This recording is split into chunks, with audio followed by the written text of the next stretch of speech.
Welcome everybody to the Bird Theater. I'm Todd Schall-Vess, the general manager, and I'm here to do a reading from Game of Thrones, which I chose because I think it's one of those crossover things. There are some of us that are always going to read. It's part of our life from early on, and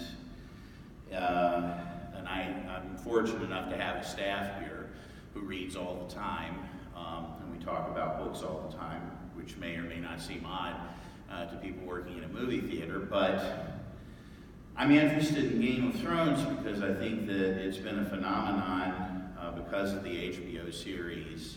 I think it may have drawn people to the books that otherwise might not have.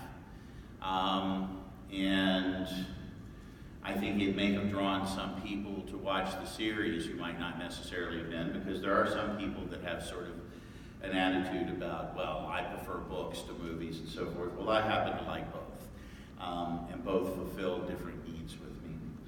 But in my reading, I have purposely tried to, I wouldn't say that I'm a fan of the series. I don't dislike it, but I've only seen like 2 episodes of it. So I purposely went at the reading from the standpoint of, I just picked this book up for the first time and this is the impression I got from it. So I'm not trying to emulate anybody in the series or anything there. And I'm reading the chapter, Edward. Lord Aaron's death is a great sadness for all of us, my lord, Grand Master Pycelle said. I would be more than happy to tell you what I can of the manner of his passing. Do be seated. Would you care for refreshments? Some dates, perhaps. I have some very fine persimmons as well. Wine no longer agrees with my digestion, I fear, but I can offer you a cup of iced milk sweetened with honey. I find it most refreshing in this heat. There was no denying the heat. Ned could feel the silk tunic clinging to his chest. Thick, moist air covered the city like a damp woolen blanket, and the riverside had grown unruly as the poor fled their hot, airless warrens to jostle for sleeping places near the water, where the only breath of wind was to be found. That would be most kind, Ned said, seating himself. Pycelle lifted a tiny silver bell with thumb and forefinger and tinkled it gently. A slender young serving girl hurried into the solar. Iced milk for the king's hand and myself, if you would be so kind, child, well sweetened. As the girl went to fetch their drinks, the Grand Master knotted his fingers together and rested his hands on his stomach. The small folks say that the last year of summer is always the hottest. It is not so, yet oftentimes it feels that way, does it not? On days like this, I envy you northerners your summer snows. The heavy jeweled chain around his old man's neck clinked softly as he shifted his seat. To be sure, King Mepir's summer was hotter than this one, and near as long. There were fools, even in the citadel, who took that to mean that the great summer had come at last, the summer that never ends. But in the 7th year, it broke suddenly, and we had a short autumn and a terrible long winter. Still, the heat was fierce while it lasted. Old Town steamed and sweltered and came alive only by night. We would walk in the gardens by the river and argue about the gods. I remember the smells of those nights, my lord, perfume and sweat, melons ripe to bursting, peaches and pomegranates, nightshade and moonbloom. I was a young man then, still forging my chain. The heat did not exhaust me as it does now. Pycelle's eyes were heavily lidded as he looked half asleep. My pardon, Lord Eddard, you did not come to hear foolish meanderings of a summer forgotten before your father was born. Forgive an old man his wanderings, if you would. Mine are like swords, I do fear. The old ones go to rust. Ah, here is our milk. The serving girl placed the tray between them, and Pycelle gave her a smile. Sweet child, he lifted the cup, tasted, nodded. Thank you, you may go. When the girl had taken her leave, Pycelle peered at Ned through pale, rheumy eyes. Now, where were we? Oh, yes, you asked about Lord Aaron. I did. Ned slipped politely at the iced milk. It was pleasantly cold, but oversweet to his taste. If truth be told, the hand had not seemed quite himself for some time, Pycelle said. We had sat together on council many a year, he and I, and the signs were there to read. but I put them down to the great burdens he had borne so faithfully for so long. Those broad shoulders were weighed down by all the cares of the realm and more besides. His son was ever sickly, and his lady was so anxious that she would scarcely let the boy out of her sight. It was enough to weary even a strong man, and Lord John was not young. Small wonder that he seemed melancholy and tired, or so I thought at the time. Yet now I am less certain. He gave a ponderous shake of his head. What can you tell me of his final illness? The Grand Master spread his hands in a gesture of hopeless sorrow. He came to me one day asking after a certain book, as hale and hearty as ever, although he did seem to me that something was troubling him deeply. The next morning he was twisted over in pain, too sick to rise from bed. Master Coleman thought it was a chill of the stomach. The weather had been hot, and the hand often iced his wine, which can upset the digestion. When Lord John continued to weaken, I went to him myself, but the gods did not grant me the power to save him. I have heard that you sent Master Coleman away. The Grand Master's nod was slow and deliberate as a glacier. I did, and I fear the Lady Lysa will never forgive me that. Now, maybe I was wrong, but at the time I thought it best. Master Coleman is like a son to me, and I yield to none in my esteem for his abilities. But he is young, and the young oftentimes do not comprehend the frailty of the so older body. He was purging Lord Aaron with wasting potions and pepper juice, and I feared he might kill him. Did Lord Aaron say anything to you during his final hours? Pycelle wrinkled his brow. In the last stage of his fever, the hand called out the name Robert several times, but rather he was asking for his son or for the king, I cannot say. Lady Lysa would not permit the boy to enter the sick room for fear that he too might be taken ill. The king did come, and he sat beside the bed for hours, talking and joking, times long past, in hopes of raising Lord John's spirits. His love was fierce to see. Was there nothing else? No final words? When I saw all hope had fled, I gave the hand the milk of the poppy, so that he would not suffer. Just before he closed his eyes for the last time, he whispered something to the king and his lady wife, a blessing for his son. The seed is strong, he said. At the end, his speech was too slurred to comprehend. Death did not come until next morning, but Lord John was at peace. After that, he never spoke again. Ned took another swallow of milk, trying not to gag on the sweetness of it. Did it seem to you that there was anything unnatural about Lord Aaron's death? Unnatural? The aged master's voice was thin as a whisper. No, I could not say so. Sad for a certainty, yet in its own way, death is the most natural thing of all, Lord added. John Aaron rests easy now, his burdens lifted at last. This illness that took him, said Ned, have you ever seen its like before in other men? Near 40 years I have been Grand Master of the Seven Kingdoms, Pycelle replied, under our good King Robert and Targian before him, and his father, Yaquir's II before him, and even for a few short months under Yaquir's father, Aragon the Fortunate, the fifth of his name. I have seen more of illness than I care to remember, my lord. I will tell you this, every case is different, and every case is alike. Lord John's death was no stranger than any other. His wife thought otherwise. The Grand Master nodded. I recall now, the widow is sister to your own noble wife. If an old man may be forgiven his blunt speech, let me say that grief can derange even the strongest and most disciplined of minds, and that the Lady Lysa was never that. Since her last stillbirth, she has seen enemies in every shadow, and the death of her lord husband left her shattered and lost. So you are quite certain that John Aaron died of a sudden illness? I am, Pycelle replied gravely. If not illness, my good lord, what else could it be? Poison, Ned suggested quietly. Pycelle's sleepy eyes flicked open. The aged master shifted uncomfortably in his seat. A disturbing thought. We are not the free cities where such things are common.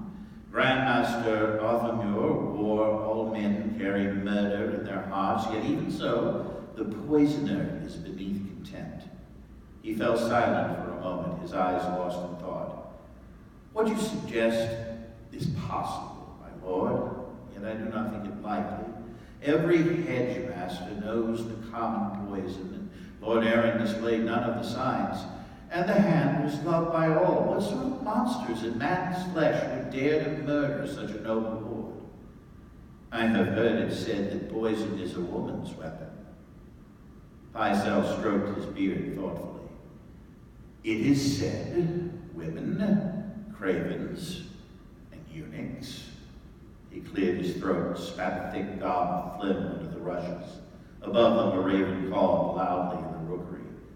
Lord Verres was born a slave in lies. Did you know that? Put not your trust in spiders, my lord. That's scarcely anything Ned needed to be told. There was something about Verres that made his flesh crawl. I will remember that, master, and I thank you for your help. I've taken enough of your time. He stood. One thing, Ned told him. I should be curious to examine the book that you lent John the day before he fell ill. I fear you would find it of little interest, Pycelle said. It was a ponderous tome by Grandmaster Malum on the lineages of the great houses. Still, I should like to see it. As you wish. I have it here somewhere. When I find it, I shall have it sent to your chamber straight away. You have been most courteous, Ned told him. And then almost as an afterthought, he said, one last question, if you would be so kind. You mentioned that the king was at Lord Aaron's bedside when he died.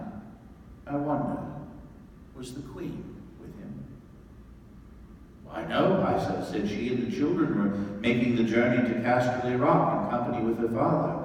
Lord Tywin had brought a retinue to the city for his tourney and Prince Joffrey's name day, no doubt hoping to see his son Jaime win the championship's crown. In that, he was sadly disappointed. It fell to me to send the queen word of Lord Aaron's sudden death.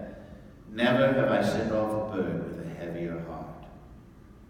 Dark wings, dark words, Ned murmured. It was a proverb an old man had taught him as a boy. So the fishwives say, Grandmaster Pycelle agreed, but we know it is not always so. When Master Lewin's bird brought the word about your brand, the message lifted every true heart in the castle, did it not? As you say, Master. The gods are merciful, Pycelle bowed his head. Come to me as often as you like, Lord Eddard. I am here to serve. Yes, Ned thought as the door swung shut. But whom?